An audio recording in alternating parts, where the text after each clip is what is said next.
রাসূলিল কারীম আম্মা বাদ। বাগমের মোহাম্মদিয়া নুরানিয়া হাফিজিয়া মাদ্রাসা বাৎসরিক ওয়াজ মাহফিলের প্রধান অতিথি আমার শ্রদ্ধেয় বড় ভাই, রূপগঞ্জ থানা বিএনপির সহসভাপতি, নারায়ণগঞ্জ জেলা বিএনপির সদস্য জনাব নুরুল নবী ভূঁইয়া, আজকের এই সভার সম্মানিত সভাপতি, অত্যন্ত সুশিক্ষিত এবং বিভিন্ন সময় আমাদের মাদ্রাসায় দান করে থাকেন আপনাদের যুবকদের আইকন হাজী আবু মোহাম্মদ মাসুম সাহেব, এবং উপস্থিত এই মাদ্রাসার সভাপতি আমার রাজনৈতিক সহযোদ্ধা অ্যাডভোকেট মোস্তাফিজুর রহমান শুক্কুর সহ বিএনপি পরিবারের নেতৃবৃন্দ এবং মুসল্লি একরাম সবার প্রতি আমার সালাম, আসসালামু আলাইকুম।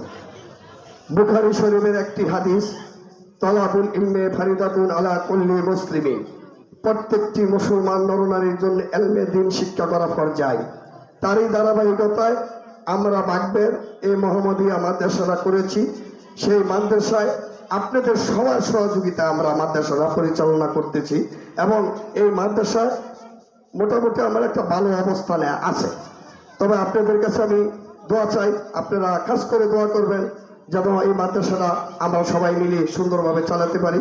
এবং আমি আপনাদের কাছে দোয়া চাচ্ছি, আপনারা জানেন আমার ছেলে 1 বছর হয় পানিতে পড়ে মারা গেছেন, তিনিও মাদ্রাসার শিক্ষক ছিলেন। আপনারা ওনার জন্য দোয়া করবেন, আল্লাহ পাক যেন ওনাকে জান্নাত নসিব করে। আমার বাবা দুনিয়াতে নেই, আমার বাবার জন্য দোয়া চাচ্ছি। আর বিশেষ করে আপনাদের কাছে দোয়া চাচ্ছি দেশনেত্রী বেগম খালেদা জিয়া, এই দেশের 3 বারের প্রধানমন্ত্রী, তিনি সব আইসিইউতে আছেন, এবার কেয়ার হসপিটালে। তিনি এই দেশে গণতন্ত্রের জন্য বারবার লড়াই সংগ্রাম করে গেছেন। তিনির জন্য আমি খাস করে দোয়া চাচ্ছি। দোয়া চেয়ে আমি আমার সংক্ষিপ্ত আলোচনা এখানে শেষ করছি। আখির দানা আলহামদুলিল্লাহি রাব্বিল আলামিন।